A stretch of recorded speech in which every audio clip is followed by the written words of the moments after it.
Bismillahirrahmanirrahim. Alhamdulillah rabbil alamin. Wassalatu wassalam al-atammani wal akmalani ala al-mab'uth rahmatan lil alamin. Nabiyina Muhammadin wa ala alihi wa ashabihi wa man tabi'ahum bi ihsan ila yaumiddin wa sallama tasliman katsiran. اللهم انفعنا بما علمتنا وعلمنا ما ينفعنا وزدنا علما. Ummahat sekalian, barakallahu lana wa lakum fi afiyah. Sekarang kita bab yang ke-46 ya. Bab al-isti'adzatu min fitnatid dajjal. Berlindung kepada Allah dari keburukan fitnah dajjal. Di sini dibawakan dalilnya, banyak sekali dalilnya. Ya, yang masyhur ya riwayat Bukhari yaitu dan juga dalam Sunan Nasa'i wa Nabi sallallahu alaihi wasallam kata Aisyah radhiyallahu anha wa ardhaha kana yasta'idu billahi min 'adzabil qabr wa min fitnatid dajjal. Wa qala innakum tuftanuna fi quburikum. Wa fi riwayah Allah Nabi mengucapkan menyuruh dan mengajari sahabat untuk baca setiap mau salam, Allahumma inni a'udzubika min 'adzabi jahannam wa min 'adzabil qabri wa min fitnatil mahya wal mamat wa min syarri fitnatil masiih ad-dajjal.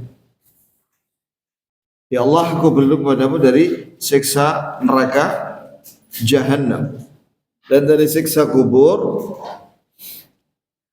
Apa maksudnya siksa di sini, Umahat? Ini berbagai macam siksa. Api yang di neraka Jahannam itu ya, rantai, kemudian apa lagi? Makanannya dan minumannya itu panas sekali itu. Tidak mengenyangkan dan tidak menghilangkan lapar dan haus, tidak bisa hilang. Di atasnya api, bajunya api, di bawahnya api. Itu neraka Jahannam. Itu sudah paling top. Keburukan paling top itu ya neraka Jahannam. Makanya kita berlindung kepada Allah dari keburukan siksa dari siksa neraka Jahannam. Kemudian yang kedua, berlindung kepada Allah dari fitnah siksa kubur, min azabil qabr, yaitu berbagai macam siksaan yang ada di alam kubur. Ada siksaan seperti dijepit oleh kuburan sampai hancur tulang-tulangnya. Seperti apa lagi? Api pagi dan sore. Kemudian apa lagi? Ditampakkan pintu, dibuka pintu ke neraka sehingga mengalir panasnya dan hawanya dan asapnya. Kemudian ada ular. Punya siksa sampai kapan? Sampai kiamat, sampai hari kebangkitan. Kemudian fitnah kehidupan. Yang dimaksud dengan fitnah kehidupan,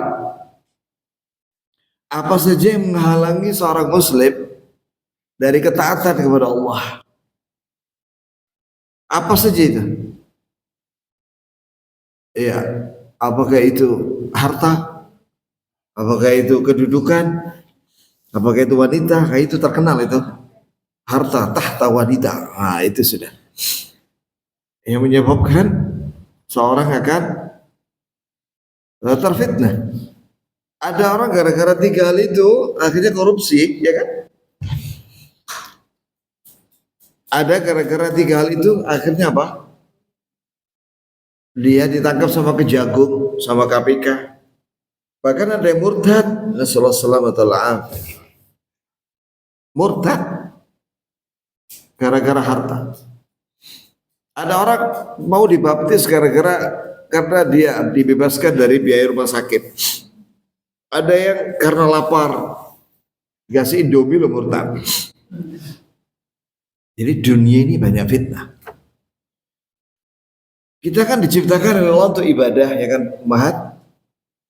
Nah, yang menghalangi ibadah itu banyak sekali. Banyak sekali. Ada orang terfitnah dengan wanita sampai bunuh diri. Yang di jembatan Cangar. Ada yang di jembatan Suhat. Ada yang minum racun. Ada yang terfitnah dengan laki-laki, akhirnya dia pacaran, akhirnya sampai disekap itu di Jakarta, di mana? Hancur-hancuran dah. Fitnah. Makanya dilarang khalwat. Berduaan lagi perempuan tanpa mahram. Wah, ini pacaran 3 tahun. Hilang dah. Cacat mukanya. Jadi fitnah ini banyak sekali. Oleh karena itu kita wajib berlindung kepada dari fitnah dunia ini. Kemudian, nah ini dia yang kita bahas ini. Dan dari keburukan fitnah Al-Masih Ad-Dajjal. Dajjal itu siapa? Sebelum kita bicara siapa Dajjal itu, Dajjal itu secara bahasa itu sinonim dengan menutup. Maksudnya apa? Ya, Dajjal dinamakan Dajjal karena dia menutupi kebenaran dengan kebatilannya. Itulah maknanya. Atau dia itu menipu banyak manusia. Itulah makna Dajjal secara bahasa. Nah sekarang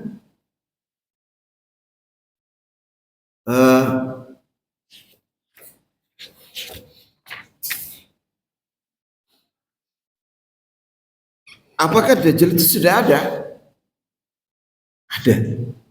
Ada. Bahkan di zaman Nabi ada sahabat namanya Tamim Ad-Dari, itu bertemu dengan Dajjal di sebuah pulau. Ketika dia terdampar di sebuah pulau, Allahu a'lam di pulau apa itu. Jangan mengandai-andai ya. Tidak ada yang tahu sampai hari ini. Padahal sudah ditemukan ini namanya satelit, kemudian drone dan lain sebagainya, tetap belum ditemukan Dajjal itu. Li hikmatin aradallah, karena ada hikmah yang Allah inginkan. Nah, jadi waktu itu terjadi dialog antara dia dengan 2 hal makhluk yang bernama Jassasa, kemudian Dajjal. Jassasa ini hewan penuh dengan bulu dari atas sampai kaki, tapi dia bisa ngomong seperti manusia. Ternyata dia itu adalah intelnya Dajjal. Akhirnya dia dipertemukan dengan Dajjal yang dibelenggu di sebuah dir. Dir itu artinya tempat peribadatannya orang Yahudi. Sudah dia masuk situ dan dibuka, ternyata di situ ada Dajjal sedang dibelenggu. Baik. Kemudian yang berikutnya, di mana dia akan keluar? Disebutkan dalam Sahih Muslim. Di sini dibawakan rinciannya oleh pensyarahnya. Maaf saya nggak puasa hari ini, Bu. Nanti Bu puasa ya? Saya minum enggak apa ya? Bismillah. Insya Allah puasa hari apa? Rabu Kamis. Rabu Kamis. Ada lagi yang di Indonesia ada 2 pendapat. Ada yang Selasa mulai Muharram. Ada yang Rabu. Pemerintah Selasa. NU Rabu. Nah, karena perbedaan mengawali awal Al-Muharram, sehingga Asyuranya beda. Pemerintah hari Kamis, NU hari Jumat. Saya ikut pemerintah aja.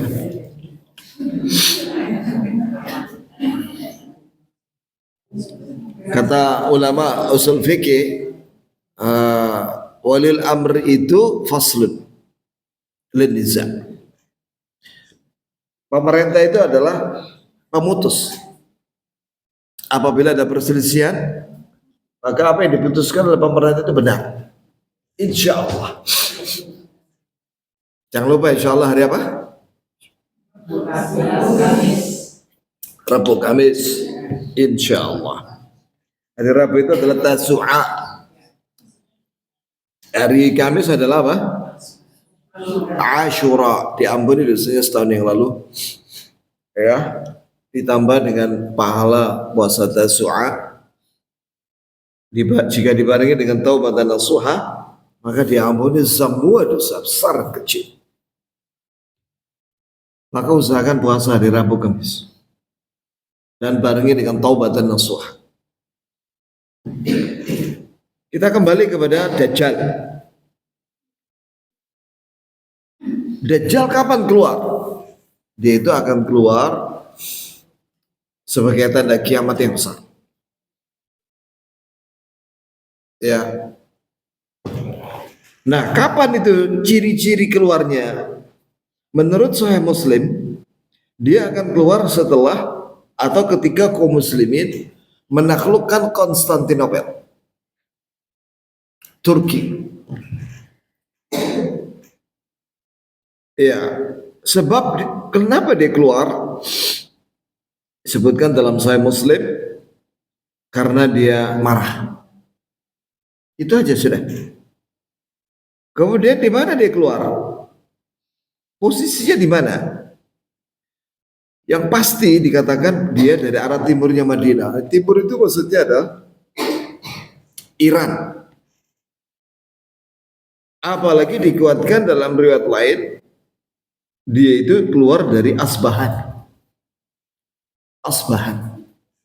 Asbahan itu mana? Iran. Silakan cari di Google Map. Ya, tanyakan sama AI itu. Di mana Asbahan? Ya, nanti muncul di Iran. Sudah itu sudah.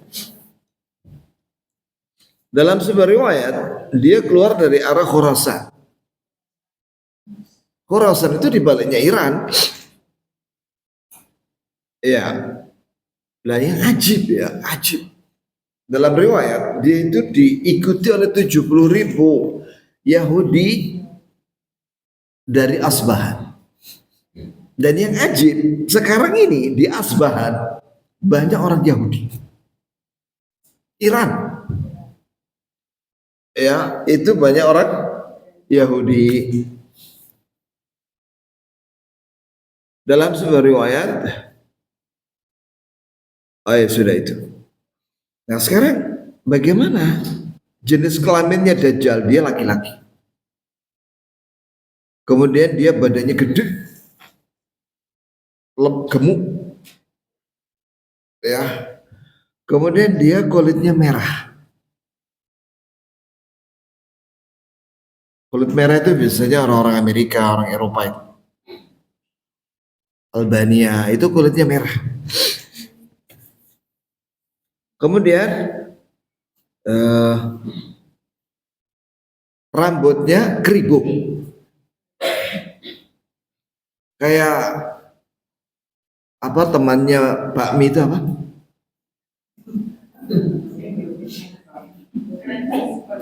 Mie kretek gitu loh, yang temannya lagi mihun. Bakmi mie kretek sudah itu. Afwan. Ya sudah itu sudah. Mie keriting ya. Seperti rambutnya orang-orang Papua. Iya. Begitu. Keriting. Itu namanya ja'ad. Ja'ad. Kemudian matanya sebelahnya itu. Yang satunya itu buta deh. Jadi dia matanya nggak sempurna dua-duanya. Maksudnya tidak melek dua-duanya, tapi salah satunya buta dia. Nah, yang satunya itu yang buta itu seperti anggur yang sedang di atasnya sungai. Maksudnya muncul begitu nampak gitu. Mendolo. Ya, itu sudah. Nampak betul bunder begitu, tapi dia nggak bisa lihat. Ya, gitu matanya. Kemudian di antara kedua matanya ada tulisan kafir. Kafir. Setiap orang Islam dia bisa baca, walaupun dia nggak ngerti bahasa Arab. Yang penting dia Muslim, dia bisa baca.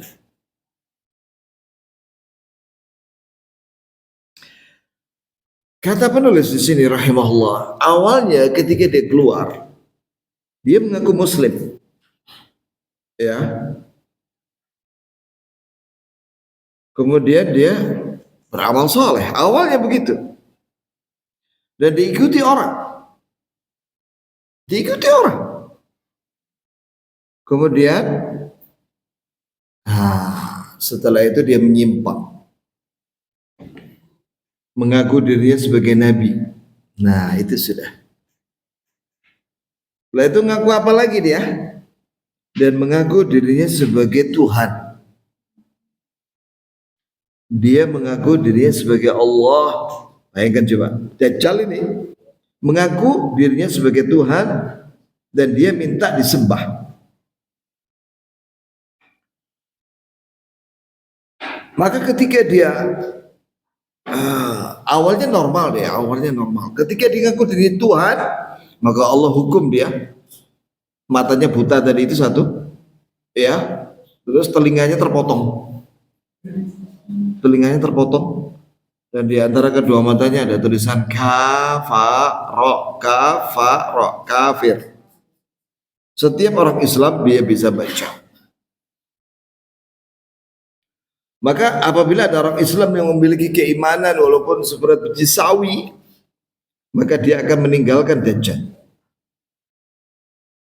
Alhamdulillah.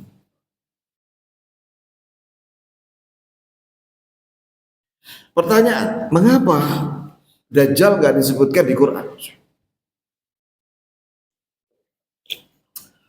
Ya'juj wa Ma'juj ada di surat Al-Kahfi. Kenapa Dajjal nggak disebutkan? Para ulama menjelaskan beberapa hikmahnya. Di dalam Islam ada hal-hal yang tidak semuanya dijelaskan dalam Al-Quran, tapi dijelaskan oleh Rasulullah. Contohnya apa? Ya, tata cara sholat. Dari mulai takbir sampai salam, apakah ada di Quran tata cara sholat? Tidak ada. Tapi dijelaskan sama Rasulullah Sallallahu Alaihi Wasallam. Oh, banyak yang seperti itu. Nisab zakat nggak ada secara rinci di Quran, adanya di hadis. Apa yang dijelaskan dalam hadis hujjah sama dengan Quran. Kemudian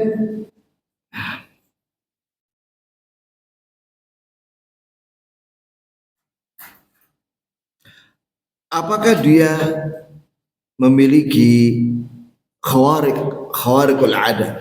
Khawariqul ada itu artinya Allah beri dia kelebihan mirip seperti tukang sihir, tapi lebih dahsyat lagi. Apa aja itu? Nah, ini dia.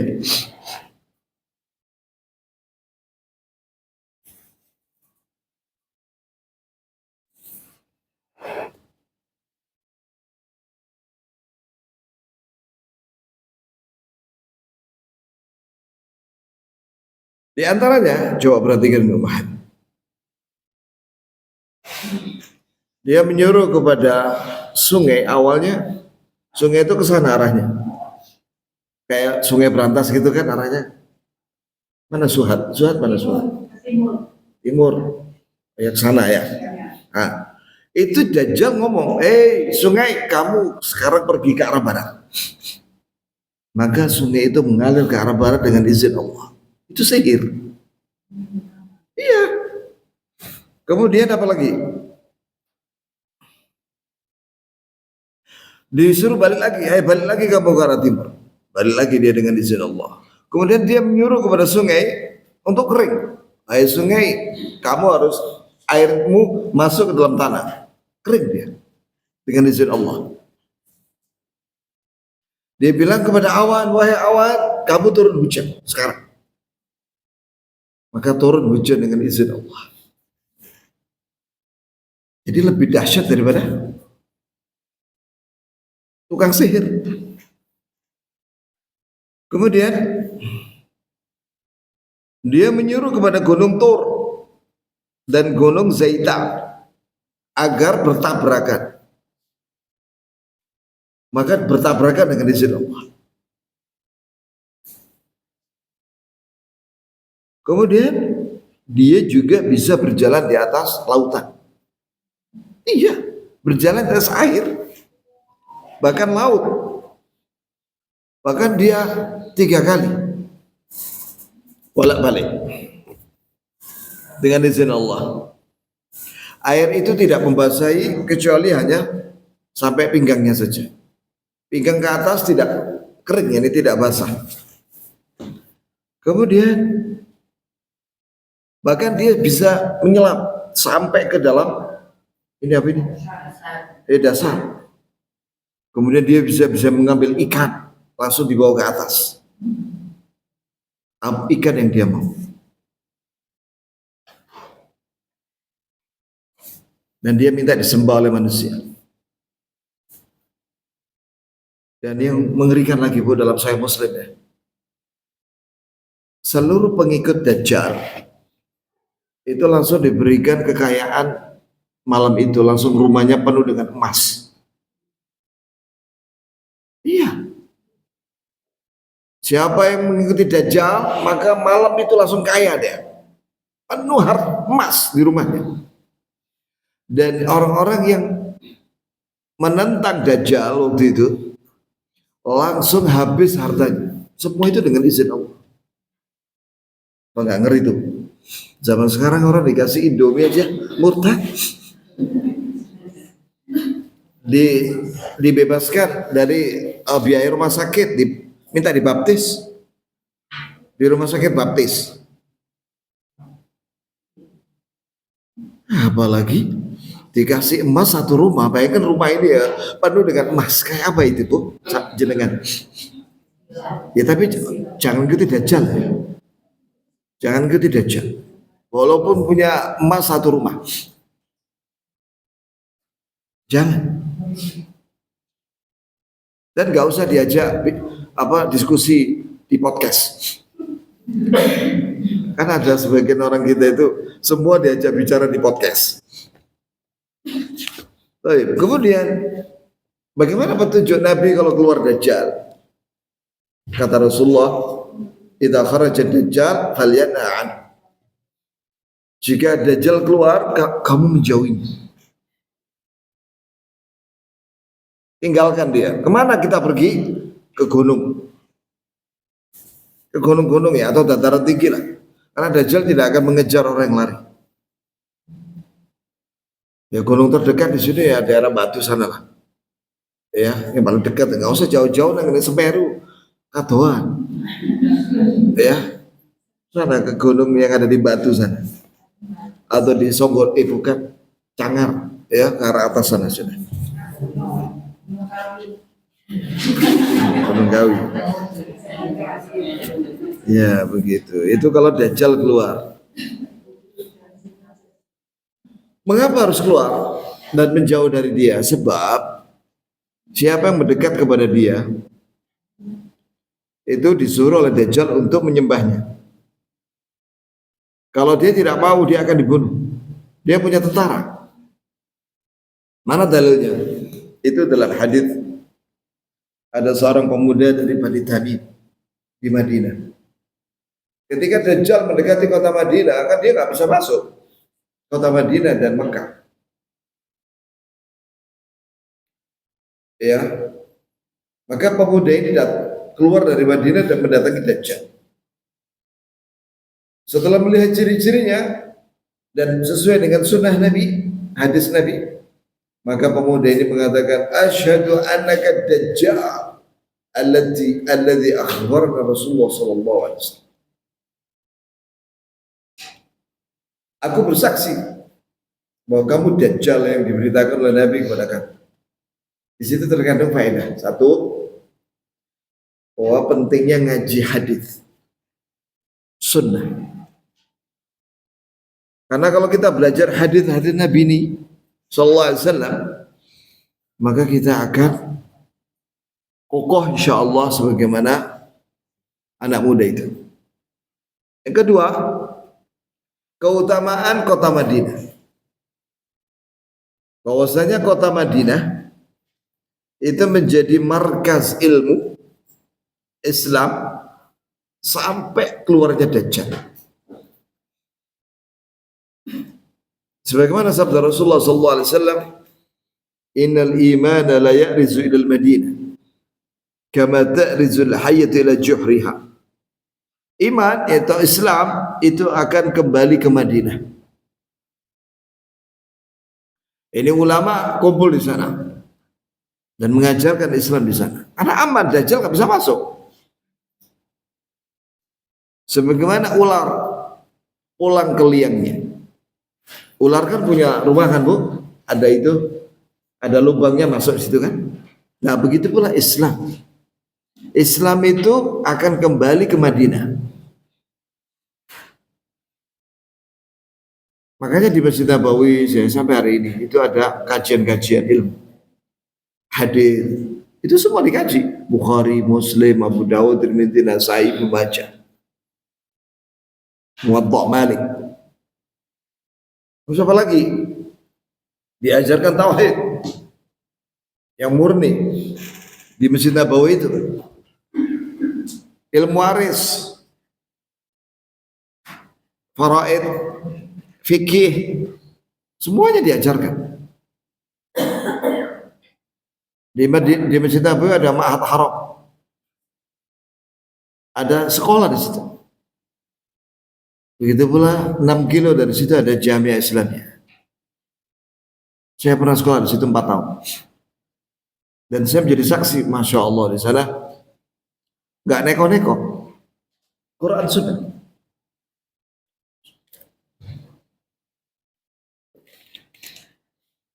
Ya, nggak ada bid'ah di sana. Semua yang diajarkan murni, Islam yang murni dari sumbernya, yaitu Al-Quran dan Sunnah.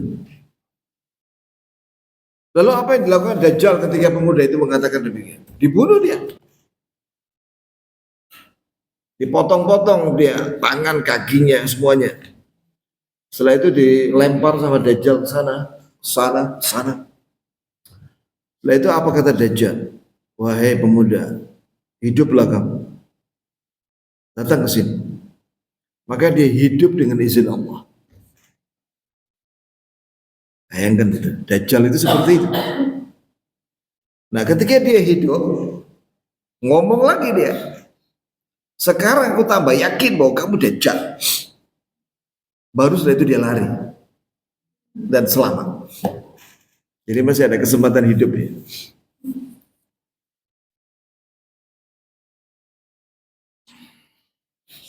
Ketika dia mau menuju Masjidil Aqsa, baru dihadang sama Nabi Isa.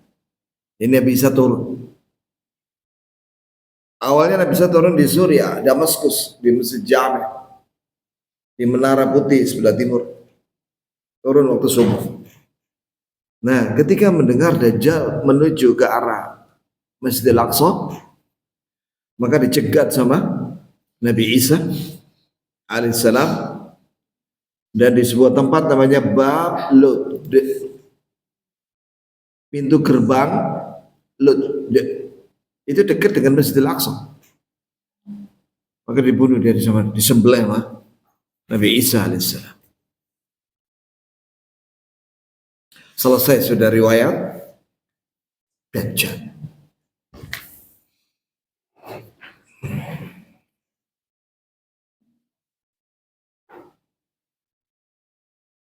Karena fitnahnya yang mengerikan dan dahsyat itulah maka Nabi, semua para Nabi mengingatkan kepada umatnya tentang bahaya Dajjal dan menyuruh untuk berlindung kepada Allah dari keburukan fitnah Ad-Dajjal.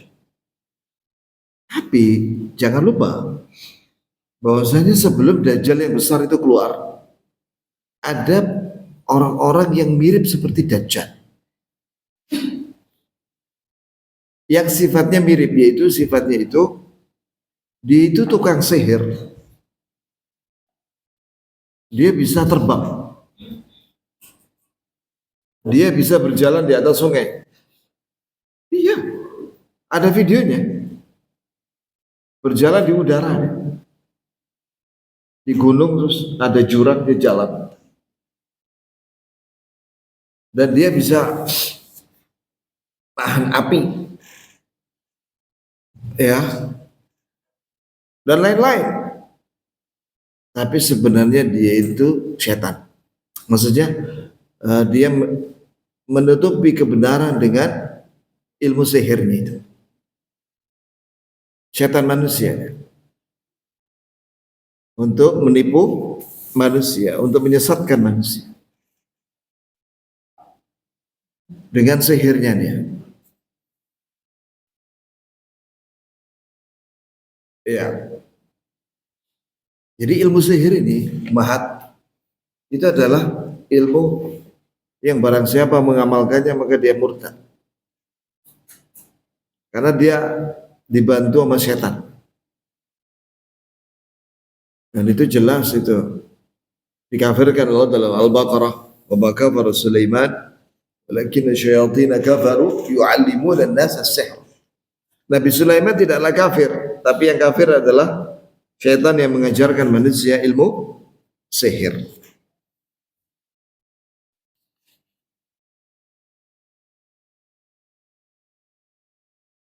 Ya, maka hati-hati, kita jangan mendatangi tukang sihir dan dukun dan santet dan tukang ramal,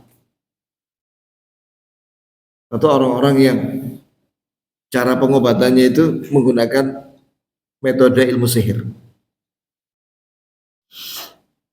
Itu yang memindahkan penyakit manusia ke dalam hewan atau kambing. Dulu ada orang seperti itu. Ada yang pengobatannya menggunakan katanya batu meteor.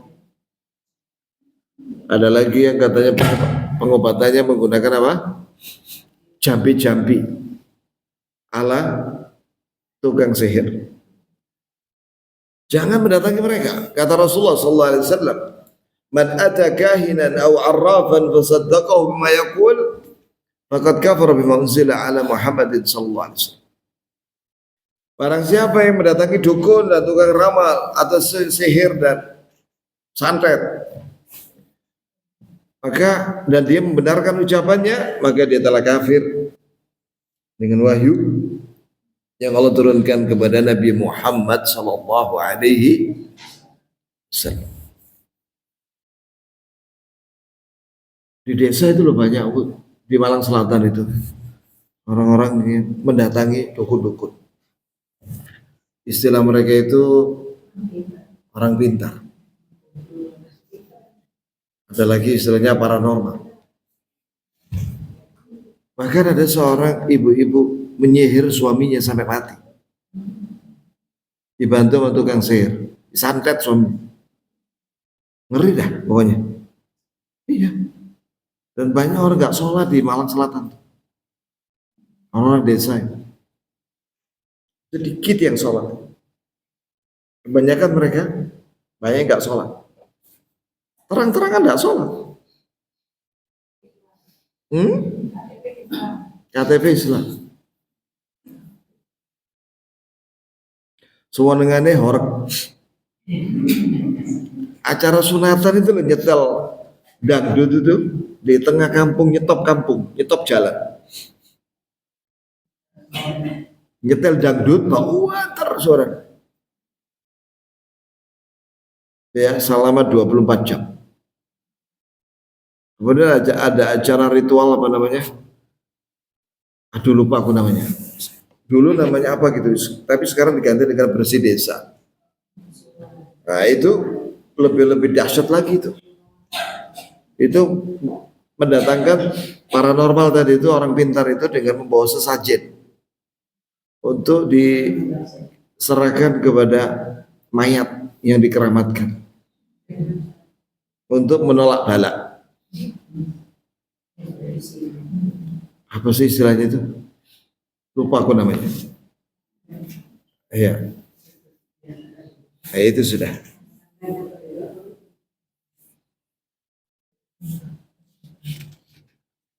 Maka umahat, jangan tinggalkan pengajian Quran dan Sunnah, walaupun sepekan sekali. Usahakan mempelajari Quran dan Sunnah. Supaya apa? Selamat. Tapi gurunya harus yang mengerti tauhid dan Sunnah. Kalau gurunya nggak ngerti tauhid, setiap malam Jumat Legi dia minta-minta sama Habib Fulani, jangan belajar sama dia. Jangan belajar sama orang-orang yang minta-minta di kuburan atau pakai jimat atau yang merubah-merubah ibadah atau yang meludah-ludah minumannya orang terus diminum sama orang, katanya berkah. Ada yang dicelupkan tangannya begini, tangannya nggak weso, virus tok itu sudah bang.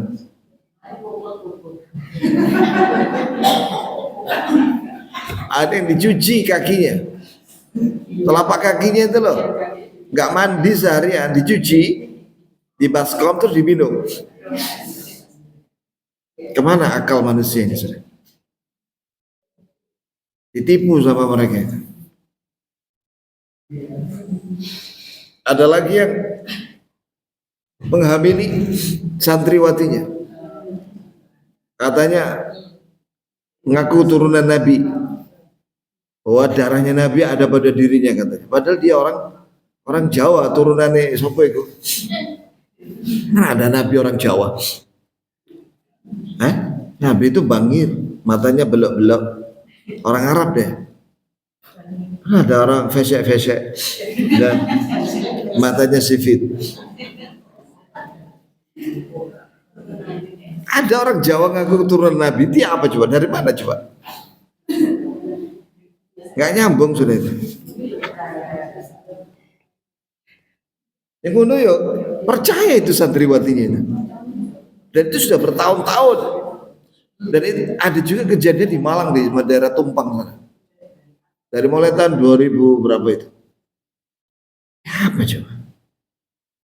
Ngeri dah. Baik, sekarang kita mengkaji bab baru sekarang Bu. 48. Karena bab 47 itu sama. Cuma ada tambahan penjelasan al-masih. Kan wa min syarri fitnatil masih. Apa arti al-masih? Kata penulis di sini penjelasannya ada 50 pendapat. 50, bayangkan coba. Ya, di antaranya ya, saya pilihkan aja ya. Tidak semuanya lah, masa 50 kita bacakan semua. Arti al-masih dajjal, al-masih itu artinya al-kadzab. Kalau al-masih Isa itu as-siddiq.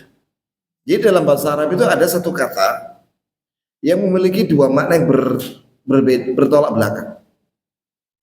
Itulah kelebihan bahasa Arab. Al-Masih Dajjal itu kadzab, pendusta. Al-Masih. Kalau Al-Masih Isa itu orang jujur. Yang kedua,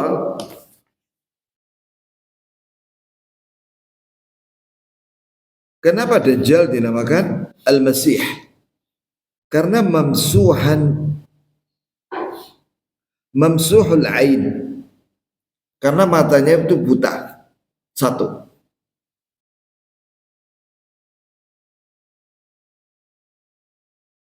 Yang ketiga, kenapa dinamakan Al-Masih? Karena dia yamsahul ard kulluha illa Makkah wal Madinah. Karena dia bisa memasuki seluruh kota di dunia kecuali Mekah dan Madinah. Jadi Mekah Madinah itu ada malaikat yang menjaganya, membawa pentung. Jadi kalau Dajjal masuk, pentung sama dia, mati dia, takut dia.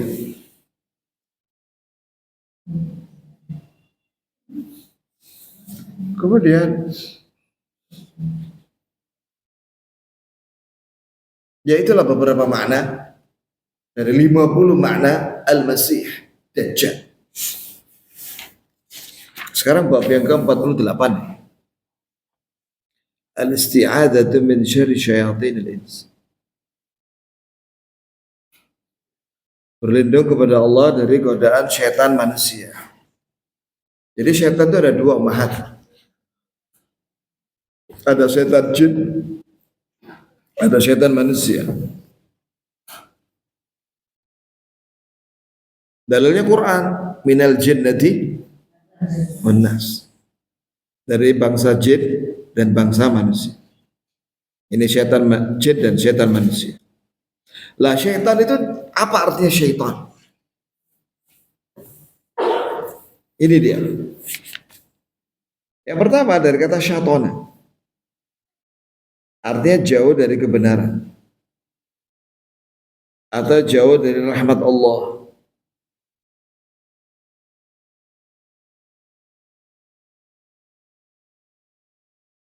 Jauh dari kebenaran.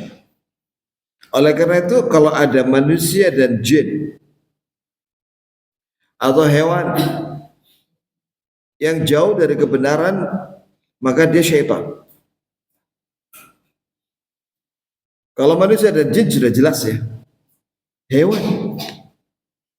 Apakah ada hewan yang disebut oleh Nabi bahwa itu syaitan? Ada, yaitu anjing hitam. Wallahi saya pernah melihat anjing hitam itu malam hari setelah pulang pengajian. Dan ada dua lagi anjing hitam semua. Dan memang beda dia cara memandang kita. Biasanya anjing itu kan dia sibuk dengan dirinya, tau? Sana kemari, sana kemari. Dia ngeliat ini. Saya langsung teringat dengan sabda Nabi itu bahwa anjing hitam itu syaitan. Jadi hitam legap dari semua badannya.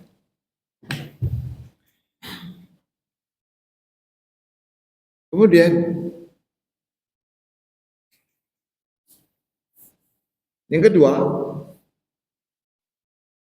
dari kata syata yashitu, artinya batil dan terbakar. Batil dan terbakar. Syata yashitu. Terbakar. Terbakar. Ihtaraqa au uhtariq. Batala au ihtaraqa, yaitu batil dan terbakar. Ya karena syaitan kan jin dari api ya. Asal usulnya.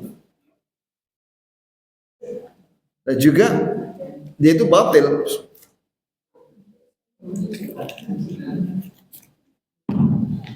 Kemudian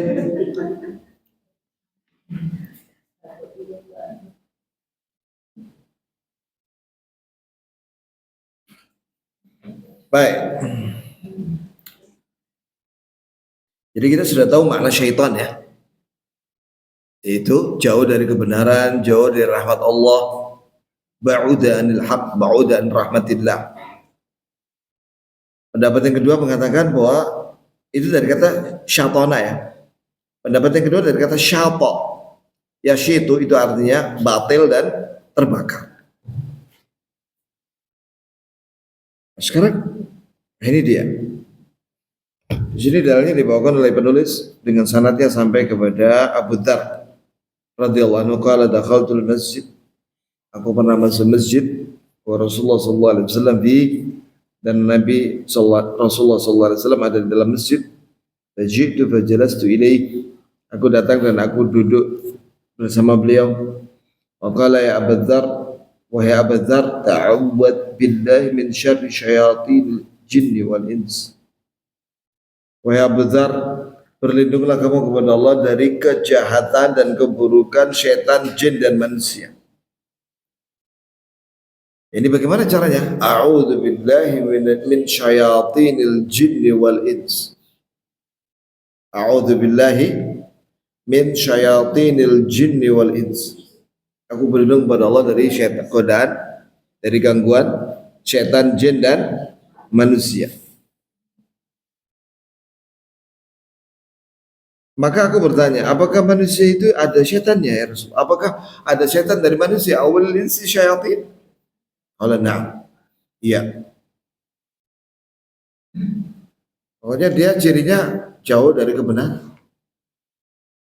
Ya kayak setan Yahoo itu.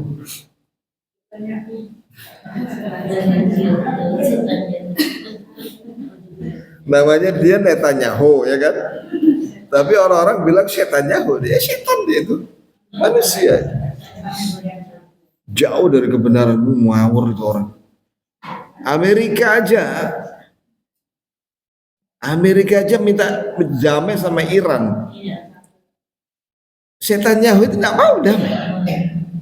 Wah, ini setan betul sudah.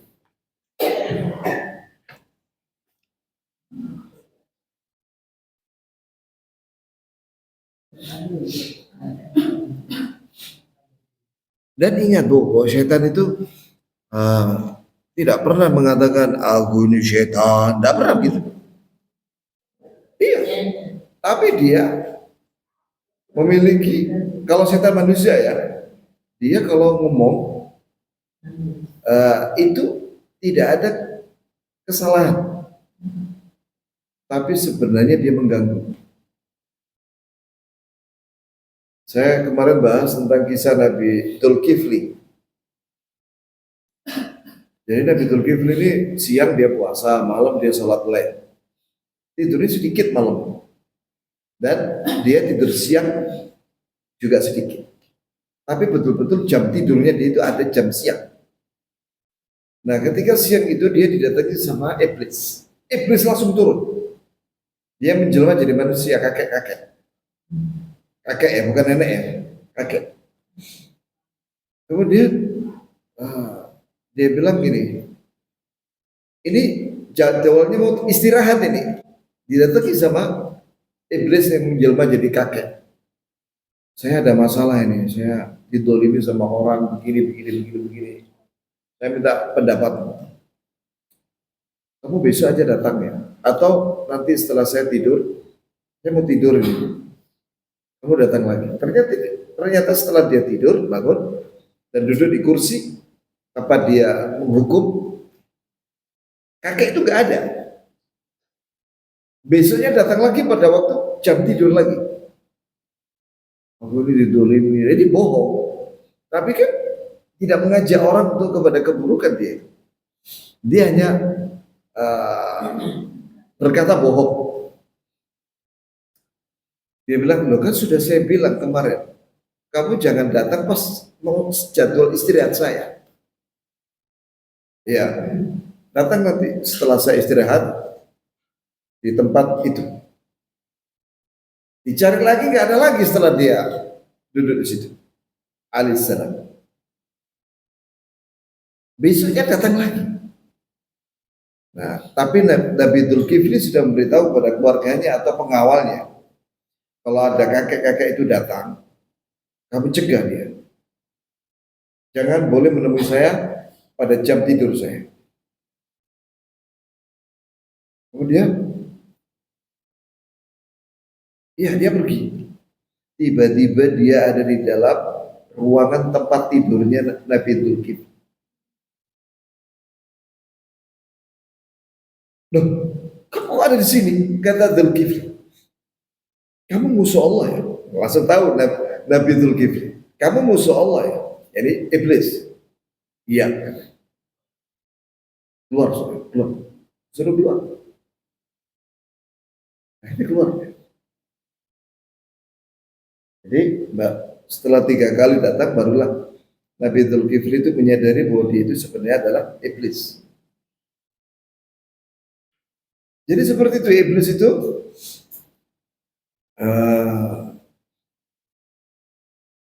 duduk menggoda seluruh manusia di semua jalan, di semua cara, di semua cara. Kata Nabi sallallahu alaihi wasallam, "Kana asy-syaitanu yaq'udu atau yaq'udu asy-syaitanu libni Adam bi atruqi." Syaitan menghadang manusia, menyesatkan manusia di semua cara. Semua cara. Satu, mengajak manusia murtad. Murtad. Kalau udah murtad berhasil. Dua, mengajak manusia untuk berbuat bid'ah.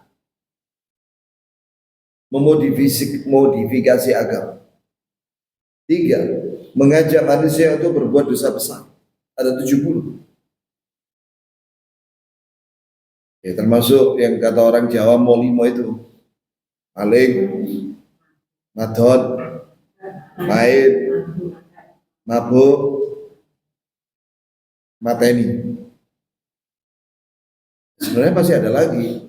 Mencuri, menipu, modar, dan sebagainya. Ya. Ya. Kemudian ini dosa besar. Semua dosa besar. Jadi kalau ibu-ibu melihat ada begal, ada perampok, ada mencuri, ada macam-macam, itu godaan setan. Dia digoda sama setan. Kemudian yang keempat, setan mengajak kepada dosa kecil. Dosa kecil. Yang kelima, setan mengajak kepada ini loh apa? Untuk mengerjakan perbuatan yang kurang afdol dan meninggalkan yang afdol. Contoh, mana yang afdol, Bu? Ketika waktunya adzan, menjawab adzan, kemudian datang sholat berjamaah di masjid. Atau ketika adzan baca Quran. Ya, dia baca Quran itu sampai ketinggalan komat. Mana yang lebih afdal? Yang pertama. Nah, barang siapa yang mengerjakan perbuatan yang kurang afdal dan meninggalkan perbuatan yang afdal, maka dia digoda sama syaitan. Yang keberapa tadi? Kelima. Yang keenam, digoda sama syaitan supaya melakukan perbuatan yang gak ada pahalanya, membuang-buang waktunya. Iya, gak ada pahalanya. Seperti naik gunung. Karena gini Semeru lu setahun 4 kali, memang juga. Ngapain coba naik gunung Semeru? Memangnya di sana ada uang, dicari ada kerjaan di sana, melamar pekerjaan, tidak ada. Memangnya di puncak gunung ada masjid, ada juga. Ini hobi yang tidak ada pahalanya. Tidak ada pahalanya. Nabi itu juga tidak pernah nyuruh siapa yang naik gunung maka dia dapat pahala setiap langkahnya. Ada kan? Ya. Kalau ke masjid ada, setiap langkah ada pahalanya. Kalau ke gunung nggak ada. Udah gitu bahaya lagi, gunung itu kan kadang-kadang licin ya, licin. Nah, akhirnya kepreset, gelondong akhirnya, patah tulangnya. Terus apa sih mau ngangkut dia, mau ada di jurang? Ada yang ngerepoti banyak orang. Ya. Atau hobi-hobi yang lainnya yang tidak ada pahalanya sama sekali. Main game online. Apa ada pahalanya itu main game online? Gak ada. Malah buang-buang duit. Buang waktu dan juga bisa menyebabkan kematian. Itu ada yang main game online selama 20 jam. Bayangkan 20 jam. Akhirnya apanya gitu loh, otaknya itu pecah itu. Berdos itu, pembuluh darahnya. Meninggal dia. Di tempat main game online. Nah, ini perlu edukasi kepada anak-anak. Jangan main game online, nggak ada manfaat. Itu bisa mengurangi kecerdasan juga. Ya karena dia kan malas belajar akhirnya. Dan semua termasuk tadi itu yang dilakukan oleh iblis terhadap Nabi Dzulkifli, itu menghalang-halangi dia dari tidur siang. Ibu pernah nggak diganggu tidur malam, diganggu sama setan sehingga tidak bisa tidurnya itu jam 3, akhirnya bablas subuh. Supaya bisa tidur dan tenang, jangan lupa baca ayat kursi. Man qara ayatul kursi fi lailatin ma zala min Allah hafid la yaqrabu syaitan hatta yusbih. Siapa yang baca ayat kursi mau tidur malam hari, maka dia dilindungi oleh Allah dan tidak akan didekati oleh syaitan sampai subuh. Sampai subuh. 2. Baca 2 ayat terakhir Al-Baqarah. Amanar Rasul itu. Bima unzila ilaihi min rabbil sampai akhir. Man qara ayatin min akhir surat Al-Baqarah kafadahu. Siapa yang membaca 2 ayat terakhir Al-Baqarah di malam hari, dia mau tidur, maka itu dengan 2 itu Allah mencukupi dia dari segala keburukan, termasuk godaan syaitan. Terus zikirlah supaya tenang hati, terus setelah itu ngantuk tidur. Jadi kalau gelisah nggak bisa tidur, itu godaan syaitan. Lawan dengan apa? Zikir. Pahami zikir. Subhanallah 33 kali kan? Alhamdulillah 33 kali. Allah Akbar 34. Insya Allah sebelum hatam itu tidur, hilang sudah. Iya, tenang hati. Ala bi dzikrillahi tatmainnul qulub. Ketahuilah dengan zikrullah itu akan tenang hati.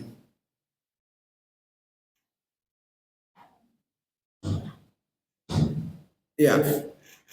Dan syaitan menggoda semua. Ya, termasuk itu orang jadi boti, pejong, homo. Lha sing wedok lho sik akeh sing belum nikah. Lah kok iku wong lanang iku tadi pengen nikah sama wong lanang ya apa coba? Diuncalno nang jurang itu kalau dalam Islam. Iya.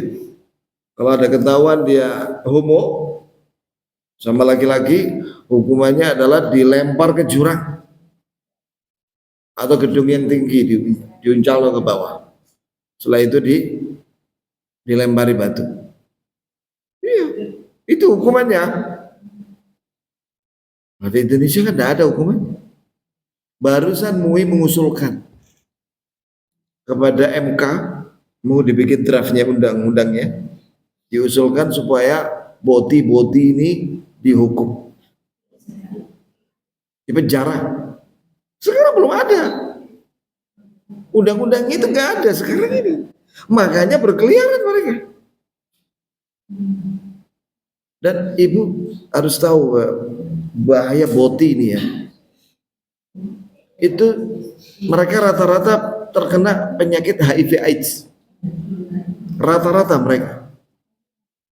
Dan mereka minum obat itu yang dari dokter itu. Yang gratis itu dari negara itu. Nggak tahu apa namanya itu. Tapi tidak bisa sembuh. Dan itu menular lewat homo tadi itu. Mengerikan dah pokoknya. Belum lagi yang lainnya, penyakit-penyakit kelamin ya. Itu semua godaan syaitan. Allah menghukum dengan penyakit kelamin dan penyakit yang tidak ada obatnya.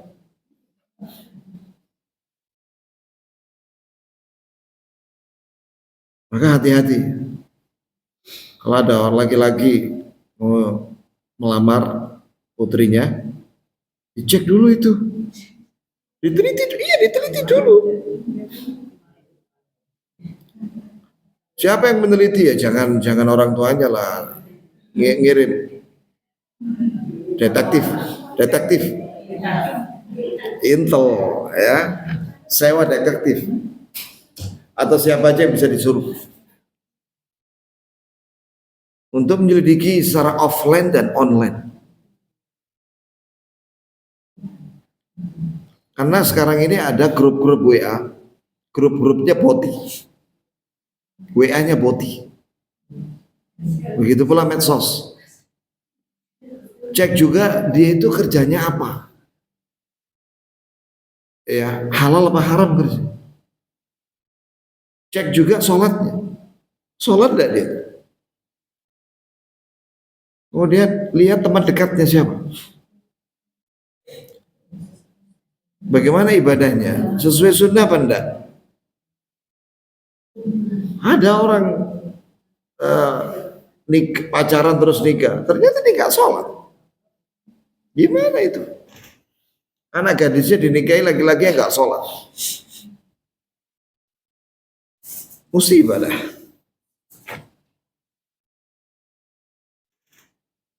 Baik ya, itu aja dulu, Mat. Sebentar. Ada pertanyaan kah?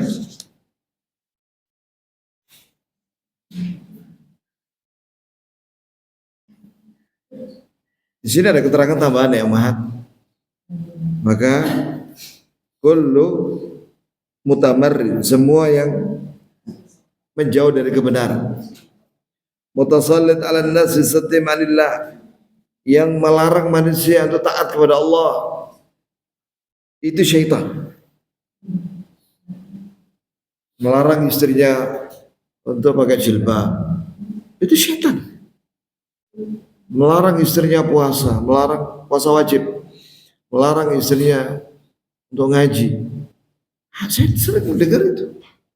Gimana ini Ustaz? Suaminya melarang dia pengajian tauhid dan sunnah. Nah itu perlu diklarifikasi itu. Mulai kapan dia ngelarang? Oh ternyata dia dua-duanya dulunya bukan sunnah. Dulu suaminya itu pemuja bid'ah. Nah ketika istrinya dapat hidayah, nah, suaminya melarang. Jadi harus diteliti dulu. Ya didoakan oleh suaminya supaya dapat hidayah. Dikasih buku-buku sunnah. Supaya dia baca. Gak usah didebat. Kasih buku-buku. Tentang bedanya ritual-ritual itu yang mengada-ngada itu. Ada Ustadz Abdul Hakim punya buku. Judulnya Bid'ah.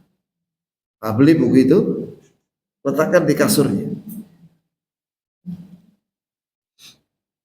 Gitu caranya.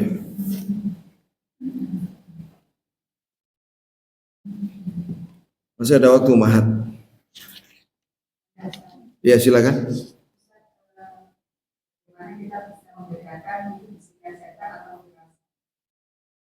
Antara firasat dengan apa? Oh, beda. Kalau bisikan syaitan itu bisa jadi itu menghalangi kebenaran. Bisa jadi itu adalah untuk memisahkan suami istri. Iya, bisa jadi itu untuk menyuruh manusia itu untuk meninggalkan perintah dan mengerjakan larangan. Itu bisikan syaitan. Makanya di sini pentingnya ilmu tentang Islam supaya kita tahu mana yang hak, mana yang batil. Karena syaitan menyuruh kepada yang batil. Kalau firasat yang benar itu dari orang yang soleh, yang berilmu dan dia bertakwa.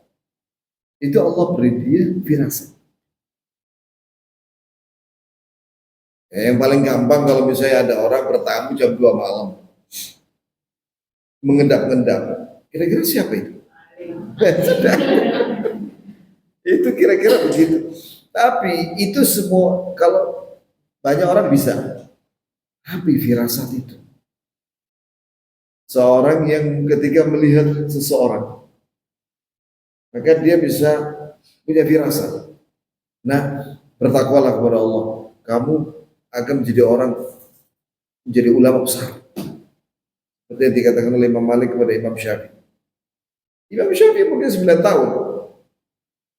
Kata Imam Malik, ittaqillah ya walad.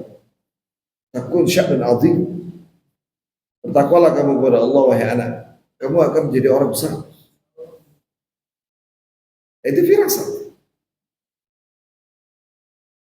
Ya.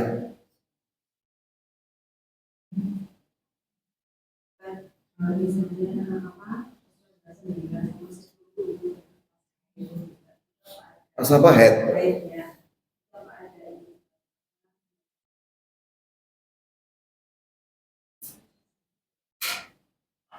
Ini ada dibahas oleh ulama dalam buku fikih.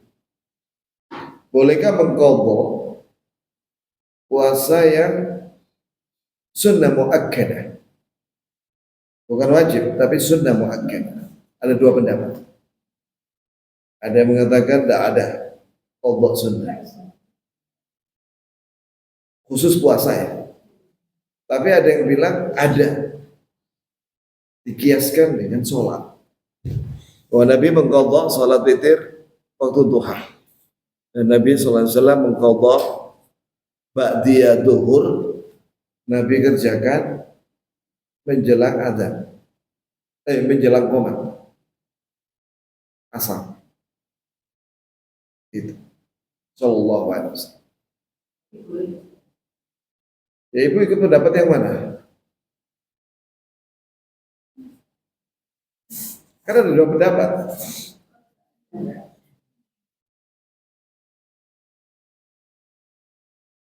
Kalau saya milih pendapat yang tidak bisa dikiaskan dengan sholat. Puasa ini sendiri. Yang bisa diqadha itu yang Ramadan. Ramadan, itu aja. Adapun puasa sunnah nggak bisa. Dzalika fadlullah yu'tihi man yasha. Itulah karunia yang Allah beri pada siapa yang Allah kehendaki. Ya banyak istighfar, zikir. Dan Allah Maha tahu niatnya ibu. Maka dapat pahala niat. Dapat pahala niat.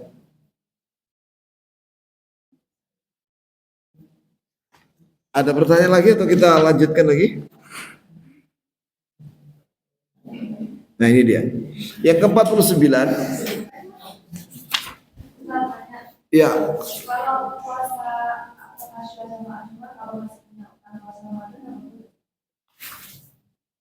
Ya kan masih banyak waktu untuk qadha. Besok bisa, hari Selasa. Dahulukan yang Asyura. Tasu'a dan Asyura, dahulukan itu. Karena qadha itu bisa di setelahnya. Qadha bisa hari Jumat, Sabtu, Minggu. Eman kalau Asyura ini laksanakan khusus ya. Seperti Arafah. Jangan diqadha itu. Itu Arafah. 6 hari Syawal. Itu 6 hari Syawal. Qadha bisa setelah Syawal. Paham ya? Qadha bisa setelah Syawal. Yang 6 hari Syawal itu betul-betul 6 hari Syawal, bukan qadha.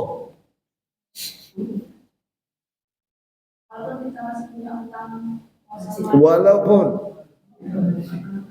dalilnya mana? Aisyah itu qadhanya itu Sya'ban. Qadha Ramadan di bulan Sya'ban. Gitu.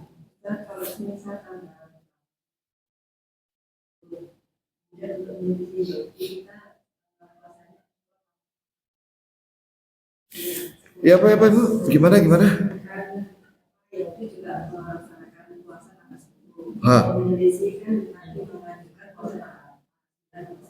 Sahih. Kita puasa tanggal 9-nya, ya.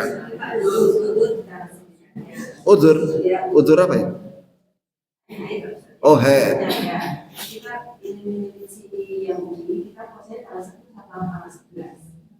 Oh iya boleh, boleh. Dalilnya dari Ibn Abbas bahwa Nabi SAW puasa sehari sebelum Ashura dan setelahnya. Tapi bukan qadha ya. Iya puasa sunnah ya, sunnah. Sehari setelah Ashura, hari Jumat. Alhamdulillah. Sekarang fitnah kehidupan dunia ini bahas secara khusus. Berlindung kepada Allah dari fitnah kehidupan dunia. Kata Ibnu Daqiq al-Id di sini dikatakan, huwa ma ya'ridul insan muddah hayati. Yang dimaksud dengan fitnah dunia yaitu sepanjang umurnya. 49. Minal iftitani bid dunia, dari terfitnah dengan dunia.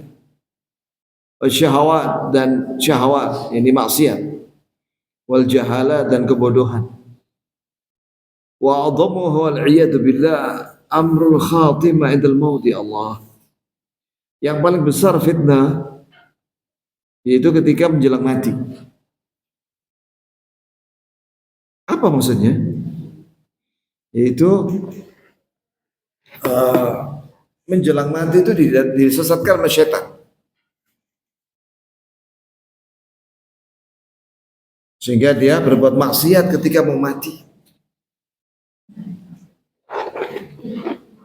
Setelah itu mati dia. Itu fitnah. Tersesat dia.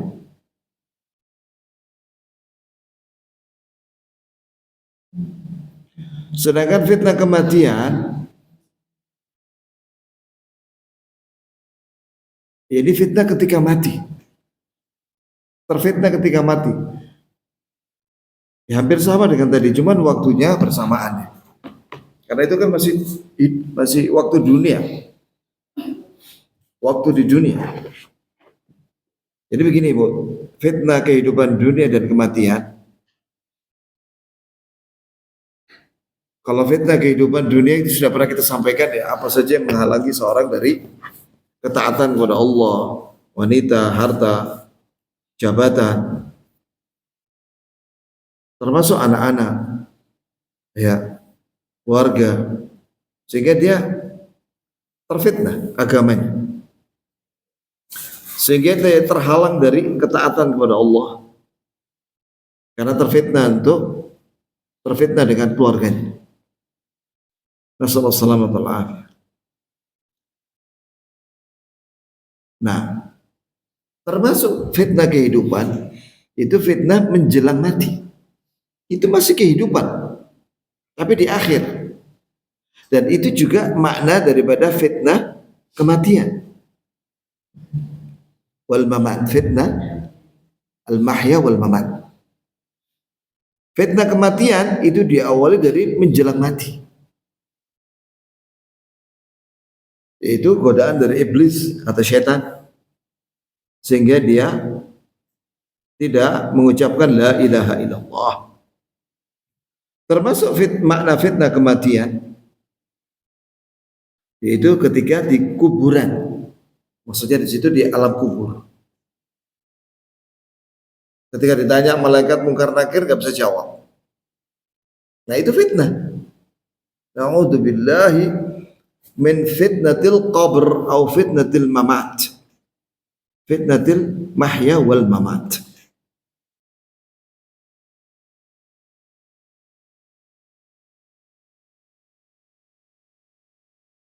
Apa pertanyaan malaikat mungkar nakir? Ada 3 minimal. Dalam riwayat lain 5. Yang pertama, siapa Rabbmu? Ini siapa Rabbmu yang kamu sembah di dunia? 2. Siapa nabimu? Ya, ini siapa nabi yang kau ikuti di dunia? 3. Apa agamamu? Itu apa agama yang kau amalkan? 4. Apa yang dibawa oleh Nabi Muhammad? Al-Quran dan hadis. Kelima, bagaimana sikapmu dengan Quran Sunnah? Mempelajarinya.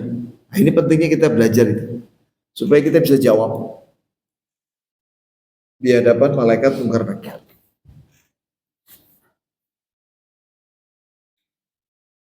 Apa bedanya fitnah kubur dengan siksa kubur? Nah, kalau siksa itu berbagai macam siksaan. Kalau fitnah tadi itu kesulitan menjawab pertanyaan.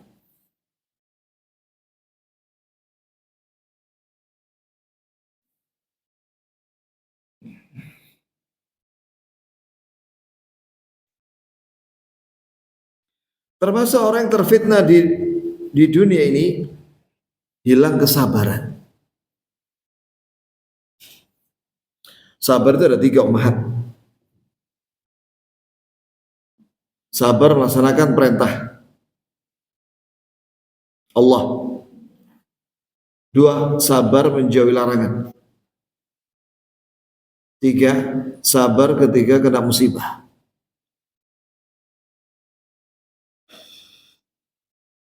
Nah, orang yang terfitnah dia gak sabar. Ada orang miskin sedikit, gak sholat. Ada yang sebaliknya, kaya sedikit, gak sholat. Ketika dia miskin, dia sholat ke masjid. Begitu kaya sedikit, dia bilang apa? Kirim salam ya orang ini takmir. Kirim salam kan. Yang biasanya dia rajin sholat, dia kirim salam aja. Itu namanya hilang kesabaran dia sudah dengan fitnah dunia. Ada orang terfitnah dengan wanita sampai dia main perdukunan. Jadi wanita itu dipelet. Ilmu apa sih namanya? Tahbib. Pakai merico. Terus dia bacakan bacaan jampi-jampinya dari tukang sihir. Nah, itu fitnah wanita. Sampai dia mendukunin wanita itu. Yang perempuan juga gitu, dukunin suaminya orang. Akhirnya istrinya orang itu diceraikan. Allah alam apa namanya itu sudah mau pelakor atau perusak. Nah itu sudah. Nasallallahu alaihi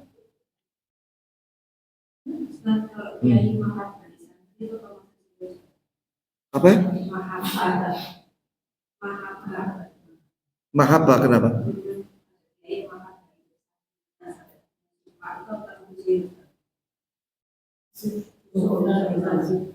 Ya ada dua, kayak Rasulullah dengan Aisyah. Itu halal, nikah. Nikah. Ada yang kayak itu Jepara. Rembang apa Jepara sih itu? Pati, Pati, tetanggane situ lah. Gitu. Jadi ada dua hukumnya. Ada dua hukum. Ada yang boleh dengan cara menikah. Tapi menikah zaman sekarang ini umahat. Ya kalau siri itu ada hukumannya. Kalau ketahuan sama istri yang sah, itu bisa dituntut. Jadi masalah itu. Jadi kalau mau nikah itu sebaiknya terang-terangan. Bagaimana terang-terangan? Ya disetujui sama istri pertama. Jadi istri pertama itu yang justru yang menganjurkan suaminya untuk menikah lagi. Dan dia yang mencarikan juga. Betul itu. Menawarkan. Setelah dapat dia mengajak suaminya dan calonnya itu, calon istri kedua itu ke pengadilan agama, sidang. Sidangnya berapa kali? Wallahu a'lam. Setelah sidang baru nikah. Terang-terang. Apa ada? Ada. Saya pernah mendatangi itu. Jadi si ustadz ini istrinya itu mencarikan. lama bertahun-tahun baru dapat itu. Ketika acara ijab kabul, istrinya datang ke situ jadi saksi. Padahal normal ya, nggak ada masalah loh ya. Dia nggak mandul, dia juga, tapi dia sadar dengan syariat. Dan itu sedikit, tapi ada. Sedikit tapi ada. Sehingga dia mencarikan yang mau juga, dan keluarganya mendukung semua. Dan saya yang ceramah waktu itu, menasehati. Habis kata ummahat, ya, ini ceritanya saya ke bapak-bapaknya. Setelah ijab kabul, istrinya nangis. Ya cemburu pasti ada lah, cemburu itu pasti ada. Tapi saya tanya ke fulan yang poligami itu, gimana akhi? Lancar aja, nggak ada kendala. Sampai sekarang. Bahkan ada yang istrinya 4. Itu didukung sama istri pertama. Sampai 4. Ya nggak bisa kalau sudah begitu. Nggak bisa sudah. Ya udah satu aja.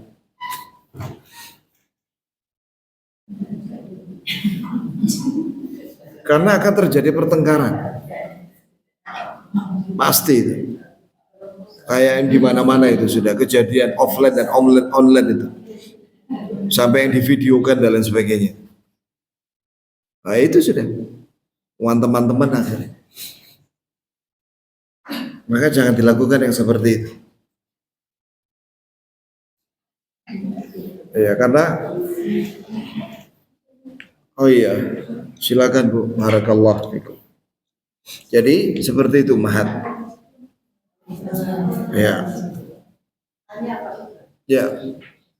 Tadi orang yang melakukan sihir tadi kan Ya. orang yang disihir atau di itu kemudian dia berubah ke seseorang, Pak Yai atau siapa, maka dia juga. Kalau Pak Yai yang benar tidak apa-apa. Di ruqyah dengan ruqyah syar'iyah. Tapi kalau berobatnya juga ke tukang sihir, ini nggak boleh. Jangan mengobati orang yang kena sihir dengan sihir, nggak boleh. Itu namanya nusyrah, nggak boleh. Nabi melarang. Cara pengobatannya dengan ruqyah, dibacakan doa-doa dan Quran. Kalau parah, nah ini ada caranya. Ambil itu air yang higienis ya. Air yang higienis itu aqua atau apa itu 1 galon, kemudian letakkan di wadah yang bersih. Kemudian bacakanlah Al-Quran, Al-Fatihah, kursi. Ini kata Syekh bin Baz ini. Bacakan di depan air itu. Kemudian setelah itu diminum bismillah sebagian. Sama yang pasien tadi itu. Yang kena santet itu atau sihir. Setelah itu bacakan lagi. Siapa yang bacakan ya dia sendiri. Atau istrinya atau suaminya. Karena ada sebagian laki-laki yang di sihir itu sampai impoten. Jadi dia dengan istrinya itu sama sekali nggak bisa jima. Maka cara berobatnya seperti itu. Yang bacakan ya suaminya atau istrinya di situ.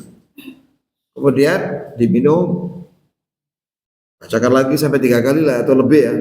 Pokoknya seperti itu. Setelah itu sisanya buat mandi. Oh ya, dicampur dengan 7 sendok daun bidara, sendok teh. Ada daun bidara yang serbuk itu, ambil ini apa ini, sendok teh 7, terus diaduk, terus dibacakan tadi itu. Lakukan itu setiap hari sampai sembuh. Itu kalau dia impoten gara-gara kena sihir ya. Karena impoten itu banyak sebabnya. Menurut dokter. Harus dihindari semuanya itu. Itu.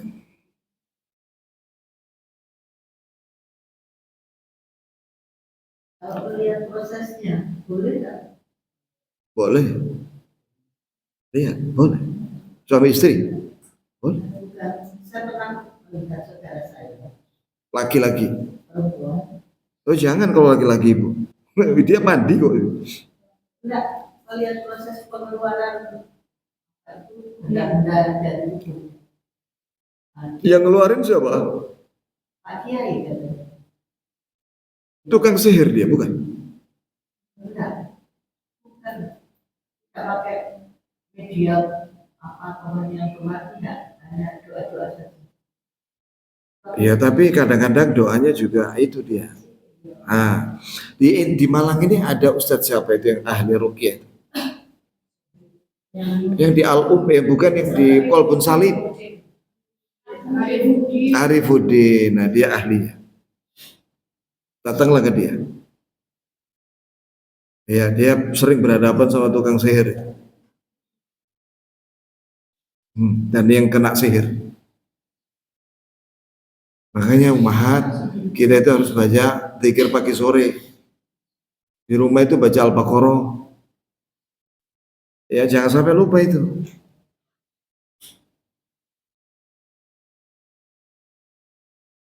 Ustaz Arifuddin, hubungi dia aja. Jangan ke kiai-kiai yang nggak jelas. Ada pertanyaan umahat? Allahumma inna nas'aluka bisari asma'ikal husna wa sifatikal ula wa bi'annaka anta Allah la ilaha illa anta al-ahad as-samad alladhi lam yalid wa lam yulad wa lam yakul lahu kufuwan ahad. Allahumma ighfir lana dhanbana kulla diqqahu jillah awwala wa akhira wa alaniyatahu sirra. Allahumma ighfir lana ma qaddamna wa ma akharna ma asrarna wa ma alanna wa ma asrafna wa ma anta a'lamu bihi minna antal muqaddim wa antal muakhir la ilaha illa anta. اللهم إنا نسألك من الخير كله عاجله وآجله ما علمنا منه وما لم نعلم ونعوذ بك من الشر كله عاجله وآجله ما علمنا منه وما لم نعلم. اللهم إنا نسألك من خير ما سألك عبدك ونبيك ونعوذ بك من شر ما استعاذ بك منه عبدك ونبيك. اللهم إنا نسألك الجنة وما قرب إليها من قول أو عمل ونعوذ بك من النار وما قرب إليها من قول أو عمل ونسألك أن تجعل كل قضاء قضيته لنا خيرا. ربنا آتنا في الدنيا حسنة وفي الآخرة حسنة وقنا عذاب النار. آمين. وصلى الله وسلم على نبينا محمد وعلى آله وصحبه وسلم وآخر دعوانا الحمد لله رب العالمين. سبحانك اللهم وبحمدك أشهد أن لا إله إلا أنت أستغفرك وأتوب إليك. السلام عليكم ورحمة الله وبركاته.